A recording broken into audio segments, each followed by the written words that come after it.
the phone live with you guys right now is Laheri. Laheri is a launch day creator. He has 2 sets, I believe. I'm going to go ahead and click on this really quick. I have, well, damn, that's a lot ordered. Here we go, created. So psychedelic flowers. Laheri, I don't know how he got this idea, but this looks awesome. The psychedelic flowers are part of them. These are in the marketplace right now. And then additionally, and he's already moved about 2 ETH on that. And then he's moved another almost 4 ETH here. And that's great for a launch day creator. Anyone who's in this space trying to do different things. And these look cool as shit. If you guys have not seen them. So on the phone, Laheri. How you doing, Laheri? Good morning. Hey, good morning, Rance. Doing good. How are you? I'm outstanding. You know what I like? I'm going to tell you something about you launch day creators.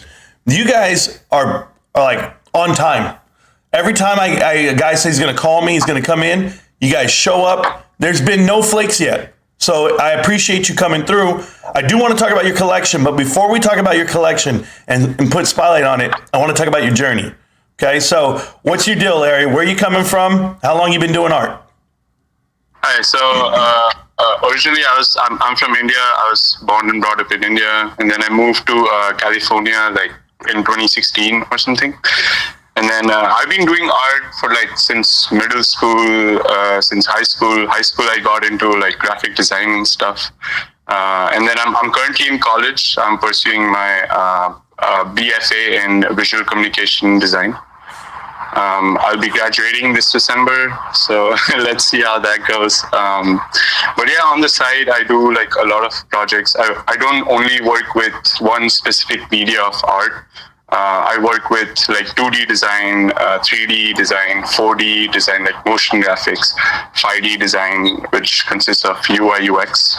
And I also do photography. So actually my next project upload on GameStop is going to be related to photography. I do like drone photography, which I'm thinking of uploading next week or so. Man, you got a lot of meta boys. Look at you. Yeah. Hey. No, we give away Meta Boys on Mondays. We have Meta Boy Monday here. Yeah. And but damn, you're doing great. You can win one, by the way. Just show up to the channel and type in the chat. Awesome, thank you. Yeah, you have the Cyber Crew. That's great. I see everything you're owning. But now the things that you're creating. How'd you get this idea for the psychedelic flowers? So this one was a project that I was experimenting with. Like I made this in JavaScript. So I do creative coding. So I got an idea that I could, blend multiple different lines and different colors into one thing and create like a flower kind of thing that would look psychedelic in nature and also would look like really trippy on, you can use it as a wallpaper, use it as on your wall or something. Yeah. I tell you, there's some guys who are going to be looking at these things going crazy. But now let's talk about your Crash Dummy set. Yes. Where'd you get this concept?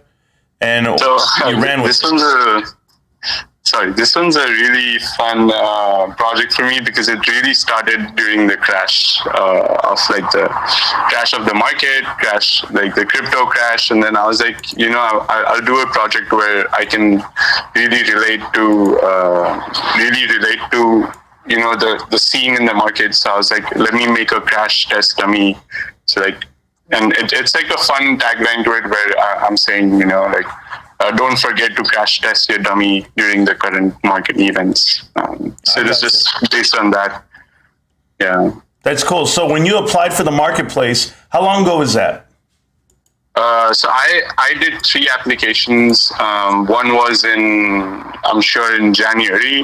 One was a couple months ago, and I'm not a launch creator, but I got accepted after the thing got launched. Don't worry, you're a launch creator. That's what we're going to call you. All right. Oh, okay. We're launching beta. You're still there. You're not even here yet, but you're here now, so it's good.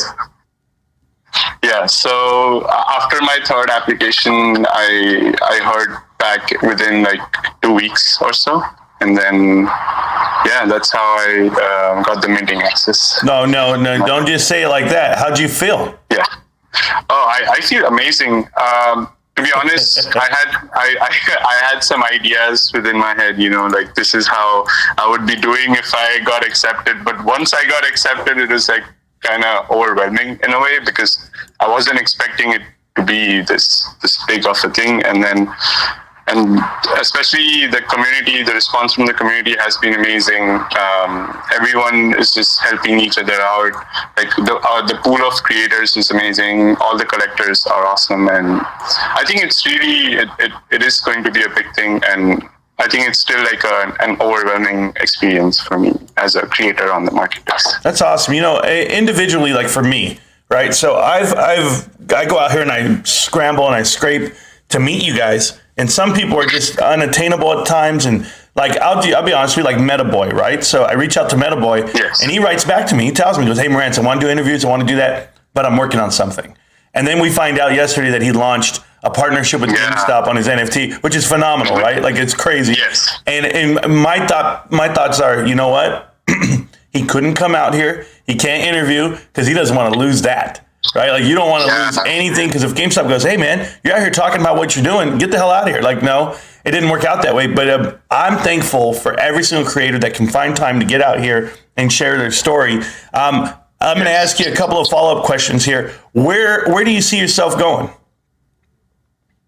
I see, for me personally, once this project is over, I really want to upload like different medias of art, not only limited to 3D or only like pictures. I would say I'm also thinking of doing like files for different kinds of softwares. For example, if you're working on a laser cutting project, I'm thinking of making, like laser cutting files for you to just go ahead and laser cut. So I have some ideas that I want to use as an NFT, but yeah, it's just a start. Currently, I'm really focused on this project, which is Crash Test. That's awesome. Hey, a question, and I just want your opinion. I don't want the, yes. I'm not going to hold you to it. I'm going to start asking you guys these questions because I'm kind of putting you on the spot, but it's going to help out. It'll help out the way I think. I was thinking that it's not beneficial for individuals to buy and hold. For the creator, it's more beneficial for people to flip these because you keep getting your royalty fee. Would you say that's true? I would say that is true. I would want people to trade my stuff than me holding on to it, because you would be getting royalties like every transaction. Yeah, I think it would be nice to get. No, I'm just asking because we were having this discussion last night in Twitter Spaces calls, and we were like, "Man, if you buy the whole collection, just hold it forever; it'll go up because Ethereum keeps going up." And I was like, if you flip them back and forth, it really helps out the creator. I'm just saying. Yeah. But no, that's fine. Hey, to each his own. Anyway. Yeah, exactly. It's all on collectors. Basically, at the end of the day, if they want to hold, they should hold. If they want to trade, they can trade. But yeah. That's great, Larry. It really is. So now I have a couple more follow-ups. I apologize. But so who is helping you at all, if anyone, or is this all you on your own, just sitting there cranking out the hours? So this is just me all by myself. Wow. Okay. No friends, no family, no nothing? I have people who support me, but the creation of these works are all individual works. No, I agree. I see how you're saying it like that. Like for me, right? Like I can't just sit here and be like, this is all me. I push record. I'm on the mic. I'm doing this. I literally go like this. Well, I've got my wife. She cooks food for me. I got my kids that keep me motivated. Yes. I have these things in my life that drive me. Like, what are your driving factors out here? Who's supporting your dream right now?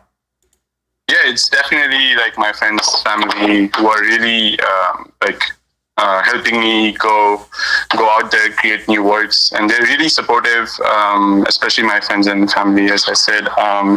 And also, like a lot of when I put it on Twitter that I got accepted as a launch creator, I got really it's also the community which is driving me towards making better works, because they have been recognizing my work, they have been pushing me to develop new work, and it's just been a great response from the community, and I couldn't ask for anything more, honestly. That's absolutely awesome. Yeah. Absolutely awesome. Yes. Now, are you a GameStop investor? Do you know anything about GameStop itself? This is a GameStop channel. Yes.